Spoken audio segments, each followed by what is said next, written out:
আশরাফুল ভাই is an unbelievable coach. ৩ ঘন্টা প্র্যাকটিসের মধ্যে আমি ১ সেকেন্ড তাকে রেস্ট নিতে দেখিনি। বল বয়ের কাজটা উনি দরকার হলে করে দিয়েছে।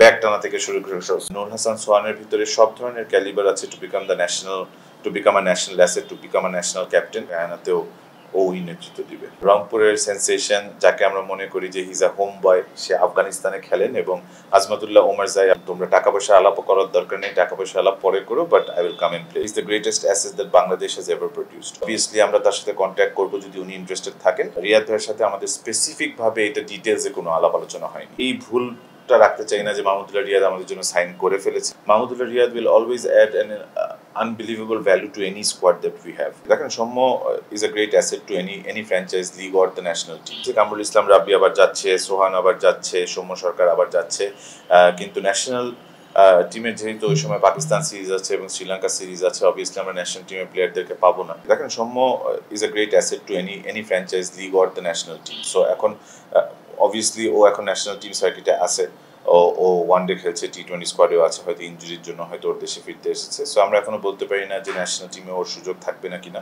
কিন্তু অবভিয়াসলি সৌম্যর সাথে আমাদের কথা হয়েছে। ইনফ্যাক্ট যতগুলো প্লেয়ারের সাথে খেলা হয়েছে, এরকম একটা ফ্র্যাঞ্চাইজ ওদের জন্য খেলতে পারাটা একটা বড় ব্যাপার। ওদেরকে একটা গ্লোবাল স্টেজে ওদেরকে রিপ্রেজেন্ট করতে, রংপুরের মতো টিমকে রিপ্রেজেন্ট করতে, বাংলাদেশকে রিপ্রেজেন্ট করতে ওদের জন্য অনেক একটা গর্বের ব্যাপার। সো ওরা সবাই যেতে খুব interested, but obviously national interest will come first. So আমরা এনওসির উপর ডিপেন্ড করেই আমরা লোকাল প্লেয়ার্সগুলো সিলেক্ট করছি। সৌম্যর সাথে অলরেডি কথা হয়েছে, he is very interested to go, but end of the day if is in national duty তাহলে তো we have to think otherwise. আপনি যখন একটা ফ্র্যাঞ্চাইজ টিম বানাতে যাবেন, তখন বাংলাদেশের প্রায় 25 থেকে 30টা ছেলে কিন্তু আপনার চিন্তাধারার ভিতরে থাকবে। আপনি সবসময় মনে করবেন যে এই লোকটা কম্বিনেশনের জন্য কেমন হবে, ওই লোকটা combination. Mahmudullah Riyad will always add an unbelievable value to any squad that we have. But আমি ওনার সাথে আমার একবার দুইবার কথা হয়েছে, ডিটেলসে কোনো আলাপ হয়নি। আমি ওনাকে বলেছি যে আমি এই ব্যাপারে ওনার সাথে কথা বলবো বা আলাপ করবো বা ফোন দিব, বাট তারপরে আমাদের ওনার সাথে এখনো কোনো কথা হয়নি।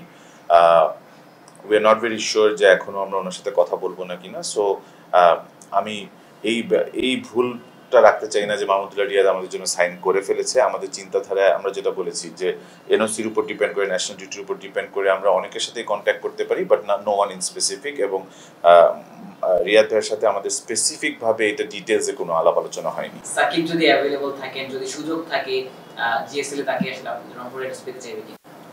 দেখেন সাকিব আল হাসান ইজ সামবডি যে কোনো ফ্র্যাঞ্চাইজ লিগে, যে কোনো টিমে, সেটা আইপিএল থেকে শুরু করে, যদি আমরা আইপিএলকে সবচেয়ে বড় ফ্র্যাঞ্চাইজ লিগ ধরি, he is the greatest asset that Bangladesh has ever produced.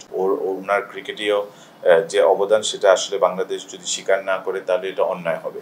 We know the current situation, we understand the political part of it, we understand যে ওনাকে নিলে কি ইম্প্যাক্ট হতে পারে না হতে পারে। সো ওনার সাথে আমাদের এখনো আলাপ হয়নি। যদি নেওয়ার কোনো সুযোগ থাকে বা যদি সব সার্কামস্ট্যান্সেস এক জায়গায় এসে আমরা যদি একটা অ্যামিকেবল সিচুয়েশনে আসে, তাহলে অবভিয়াসলি আমরা তার সাথে কন্ট্যাক্ট করবো যদি উনি ইন্টারেস্টেড থাকেন। কিন্তু it all depends on everything, the national interest, আপনার দ্য কারেন্ট সিচুয়েশন ঠিক হবে নাকি ঠিক হবে না। So I know it's a very delicate matter. I know the media waits for it, যে কোনো টিমে সাকিবের খেলার সুযোগ হলে তাহলে তাকে নেওয়া হবে নাকি না। Again, he's going to be a great asset, but it all depends on যে আমাদের সব কিছু মিলিয়ে যদি এটা রাইট ডিসিশন হয়, তাহলে একমাত্র ওনাকে অ্যাপ্রোচ করবো। এবার গতবারের থেকে হারমিত একমাত্র প্লেয়ার যে আমাদের টিমে গতবারের থেকে থাকছে, ওর সাথে আমাদের কন্ট্রাক্ট সাইন হয়ে গিয়েছে। উপর থেকে কাইল মায়ার্স আমাদের জন্য কনফার্ম করেছে। Tabraiz Shamsi, South African chinaman bowler, national টিমে খেলেছে, উনি আমাদের জন্য সাইন করেছে। গতবারে বিপিএল এ আউটস্ট্যান্ডিং পারফরমেন্স করেছিল আমাদের Aqib Javed. So he has been signed, ও যে পারফর্ম করবে। এবং রংপুরের সেন্সেশন যাকে আমরা মনে করি যে হিজ আ হোম বয়, সে আফগানিস্তানে খেলেন, এবং আজমাতুল্লাহ ওমর জাই, আপনি যদি ওমর জাইয়ের সহ কোনো সময় ইন্টারভিউ নিতে পারেন বা জানতে পারেন, ও হি রিগার্ডস রংপুর এজ হোম। আমি যখন ওর সাথে ফোনে কথা বলেছি, তখন ও আমাকে বলেছে যে ভাই, আমি পৃথিবীর যে কোনো জায়গায় থাকি, কত ব্যস্ত থাকি না কেন, আমার যদি শিডিউল থাকে তাহলে আমি রংপুরকে কোনো সময় না করতে পারবো না। তোমরা টাকা পয়সা আলাপও করার দরকার নেই, টাকা পয়সা আলাপ পরে করো, but I will come and play. So এই 5 জন আমরা অলরেডি সাইন করে ফেলেছি, বাকি আরও 1-2 জন আমাদের সাইন করতে হবে। আশরাফুল ভাই তো সবসময় থাকবেন, উনি অ্যাসিস্ট্যান্ট কোচ হিসেবে থাকবেন। মিকি আর্থার আনফর্চুনেটলি উনি অবশ্যই এখানে থাকতেন, ওনার সাথে আমার রেগুলার কথা হচ্ছে স্কোয়াড নিয়ে এন্ড এভরিথিং, কাকে সাইন করা যায়। বাট যেহেতু ওর কাউন্টিতে ওর ডোমেস্টিক ওই সময় চলবে ইংল্যান্ডে, ও আসতে পারবে না। ফরেন আমরা একটা কোচ নিব, আমরা এখনো ডিসকাস করছি, আমরা মিকিকে অপশন দিচ্ছি, আমরা নিজেরাও চিন্তা করছি কাকে নেওয়া যায় কাকে না নেওয়া যায়। এখন পর্যন্ত আমাদের কারোর সাথে কথা হয়নি, কিন্তু একটা ফরেন কোচ যাবে সাথে আমাদের। আশরাফুলের কথা বলছিলেন, উনি আসলে অ্যাসিস্ট্যান্ট কোচ হলো, সব দিকে আসলে প্লেয়ারদের হেল্প করে থাকেন। গত বছর আমরা দেখেছি বিপিএলও কিংবা জিএসএলও। কখনো কি আসলে রংপুর ভাববে কিনা যে আশরাফুলকে হেড কোচ করার ব্যাপারে? দেখেন, আশরাফুল ভাই, আমার ওনার খেলার সময়ের দিকে উনি অনেক সিজন আমাদের জন্য ডোমেস্টিক খেলেছেন। আমার ওনার সাথে পার্সোনাল রিলেশনশিপ আছে, he is like a family to me. Ashraful ভাই ইজ অ্যান আনবিলিভেবল কোচ। আপনারা অনেকে হয়তো মনে করে যে উনি কেবল খেলা ছেড়েছে, ওনার টাইম লাগবে বা কোনো কিছু। I think he is ready to coach any side in the world. অনেক এক্সপিরিয়েন্সড, অনেক কিছু।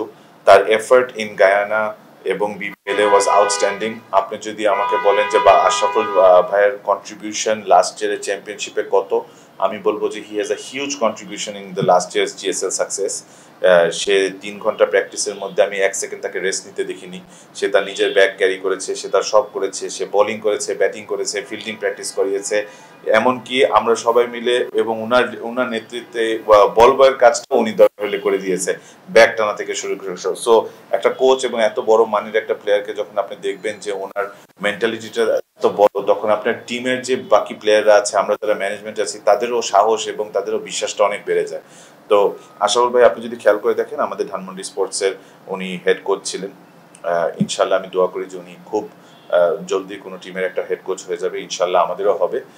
কিন্তু এটা যেহেতু একটা global franchise with a lot of international players and everything, I think অনেক সময় ফরেন একটা কোচের সাথে ফরেন প্লেয়ারগুলো আরো কমফোর্টেবল হয় বলে উই আর গিভিং আশরাফুল ভাই দ্য টাইম, বাট ইনশাল্লাহ maybe soon. Last but not the least, Nurul Hasan সোহানের ক্যাপ্টেন্সি গত বছর দারুণ একটা রোল প্লে করেছিলেন, যদিও ব্যাট হাতে হয়তো অতটা সফল ছিলেন না। নিশ্চিতভাবেই বিপিএল এর প্রথম যদি আমরা দেখি, টানা 8 ম্যাচে 8 জয়, সোহানের ক্যাপ্টেন্সি নিয়ে আরো একবার ফিরে এসেছে।